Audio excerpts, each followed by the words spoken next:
Hello నమస్తే welcome to my channel Vinny talks.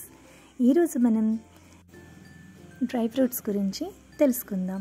వీటి వల్ల ఎన్నో లాభాలు ఉంటాయి. నేను నా పిల్లలకి డైలీ ఇలానే ఇస్తుంటాను. డ్రై ఫ్రూట్స్ డైలీ తీసుకోవటం వలన మనకి కావాల్సిన ప్రోటీన్స్, విటమిన్స్ అన్నీ పుష్కలంగా అందుతాయి. ముందుగా బాదం అనేది హైలీ న్యూట్రియంట్స్ ఉంటాయి. అలానే యాంటీ ఆక్సిడెంట్స్, విటమిన్ ఈ, బ్లడ్లో షుగర్ లెవెల్ని కంట్రోల్ చేస్తుంది అండ్ లోయల్ కొలెస్ట్రాల్ ఉంటుంది. ప్రోటీన్, ఫైబర్, కాల్షియం బాగా ఉంటాయి. హ్యాజల్నట్స్ వచ్చి హార్ట్ హెల్త్కి చాలా మంచిది. పిస్తాలో కూడా న్యూట్రియంట్స్ అనేవి చాలా ఎక్కువగా ఉంటాయి. రైజిన్స్లో డైజెషన్ సిస్టమ్ అనేది చాలా ఇంప్రూవ్ అవుతుంది అండ్ ఐరన్ కంటెంట్ కూడా ఎక్కువగా ఉంటుంది.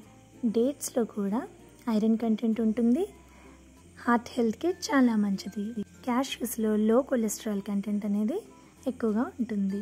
పంకిన్ సీడ్స్ అయితే omega 3 and vitamins and fibre ఇవన్నీ చాలా పుష్కలంగా ఉంటాయి. ఎగ్ అనేది హై ప్రోటీన్ ఫుడ్ అండ్ మిల్క్లో కాల్షియం అనేది ఎక్కువగా ఉంటుంది.